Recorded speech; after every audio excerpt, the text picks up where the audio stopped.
No capítulo de número 15, versículo 15, nós temos o texto base, o versículo base, no tema desta festividade. O tema é: eu vivo em santidade. No versículo 15 está escrito: sejam santos em toda a vossa maneira de viver. Mas antes, meus irmãos, de explicar este versículo, precisamos ler o contexto. O contexto inicia-se no versículo 1.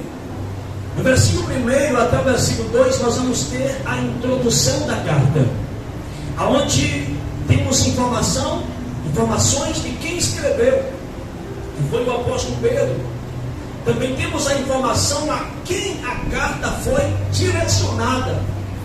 A carta de Pedro, as cartas de Pedro, são duas, essas duas, é conhecida como a carta universais, ou cartas universais, pelo fato de ter sido direcionada a várias pessoas e em diversos lugares. Foi direcionada ao povo, que diz a carta.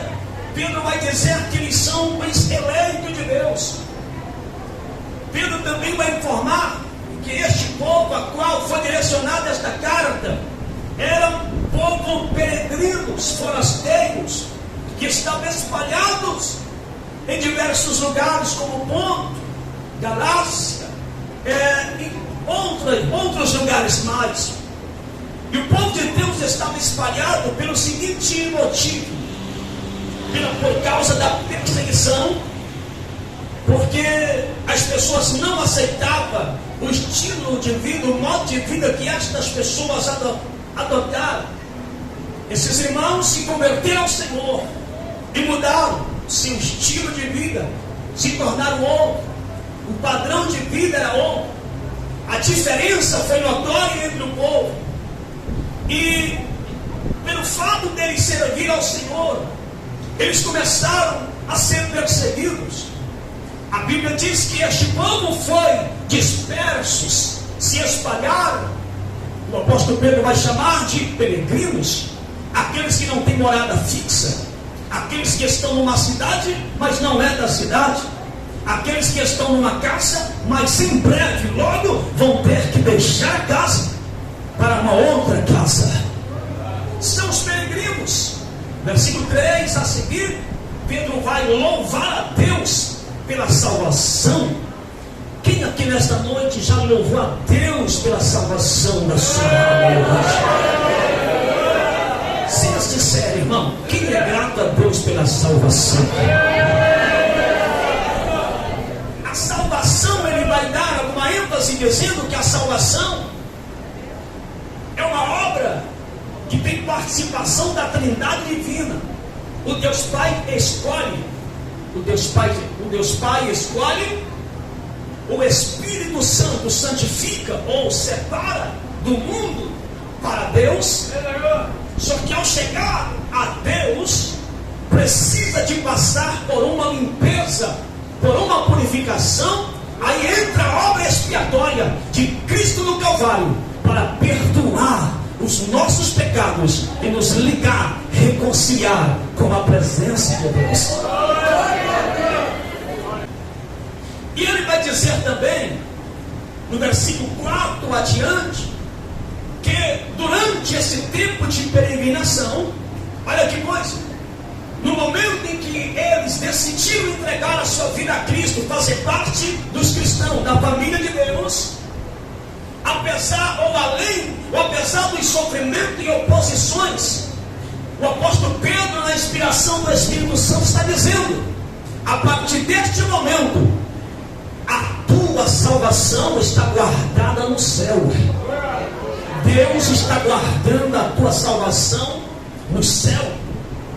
Pedro vai dizer que através da obra expiatória de Cristo, morte, ressurreição, aspersão do sangue, aliás, ele vai falar o porquê que nós somos escolhidos em Deus. Versículo 2, ele vai dizer que foi para a obediência e aspersão do sangue do Senhor, ou seja, para a obediência e para tomar posse ou receber os benefícios do sangue de Cristo derramado na cruz do Calvário, que é o perdão. Outro benefício é a regeneração, que é uma das doutrinas base da salvação. Jesus falou: ninguém vai para o céu se não nascer de novo. Regeneração é um novo nascimento. E por que um novo nascimento? Porque no primeiro nascemos o nascimento biológico, herdamos os pecados dos nossos primeiros pais, foi Adão. Já nascemos, disse Paulo, escrevendo aos Romanos, destituídos da glória de Deus, separados da vida de Deus, por causa da queda, por causa do pecado. No primeiro nascimento, a nossa inclinação era para a carne, era para baixo. Como ligar a Deus? Como ser salvo? Se fazia necessário nascer de novo. O novo nascimento foi biológico, mas no segundo nascimento é espiritual. No primeiro viemos de Adão, mas no segundo viemos do segundo Adão em espírito vivificante. No primeiro a nossa inclinação era para a terra, mas no segundo a nossa inclinação é para o alto, é para o céu. No primeiro nascimento as nossas vontades eram, os nossos prazeres eram fazer a vontade da carne, mas no segundo nascimento a nossa vontade é agradar aquele que morreu na cruz do Calvário para salvar, para redimir, para nos reconciliar com o Pai. No primeiro nascimento biológico, o nascimento da carne, nós éramos guiados pela carne, mas no segundo somos guiados pelo Espírito. Para quê? Para agradar a Deus. Alguém aqui já nasceu de novo? Levante a mão, deixa eu conhecer você. Quem aqui já nasceu de novo? Levante a mão bem alta.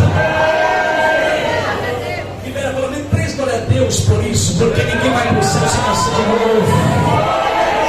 Até o glória a Deus de quem nasceu de novo é diferente. Até o glória a Deus de quem já nasceu de novo é diferente. Levante a sua mão, dá glória para Jesus aí.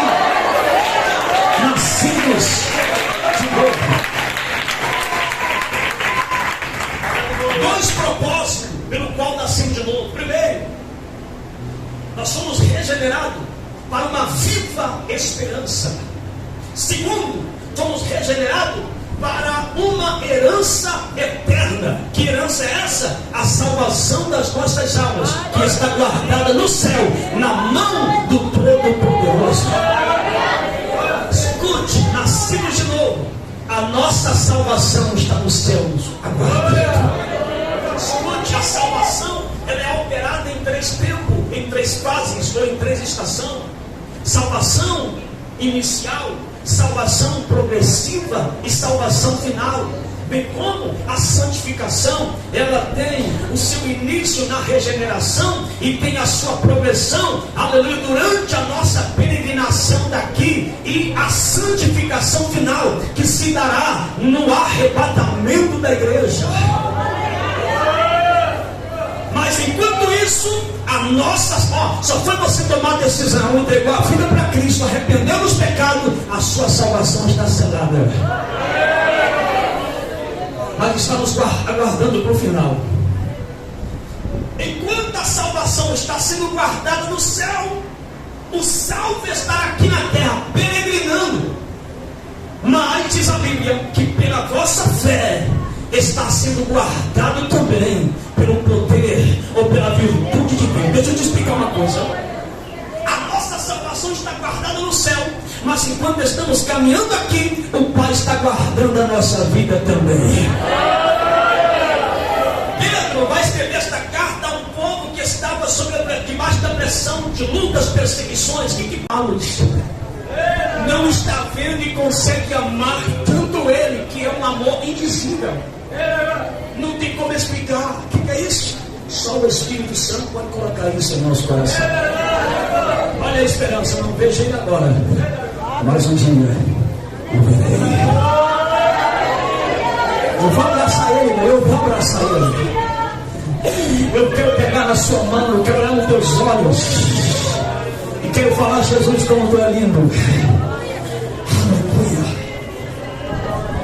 Agora, durante este percurso de peregrinação, diga comigo, somos peregrinos aqui.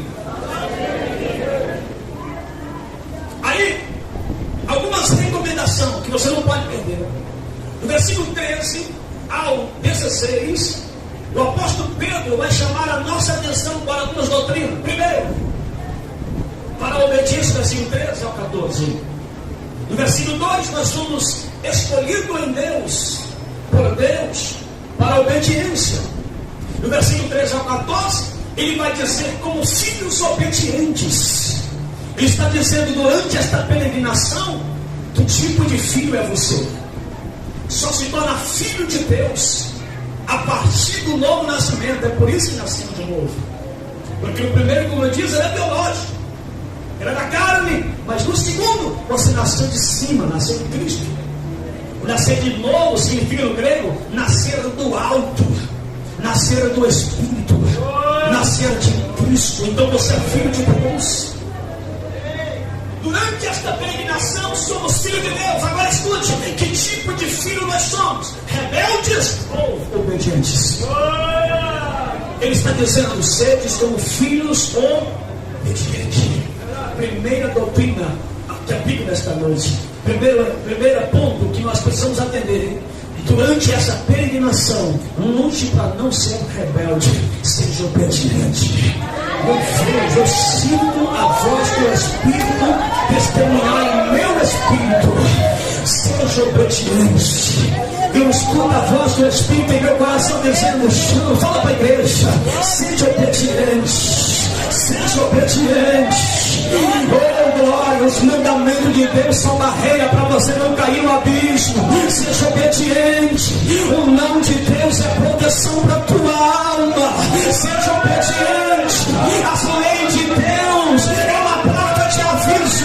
Tem perigo lá. Seja obediente. Obedecer às vezes dói, o nosso ego só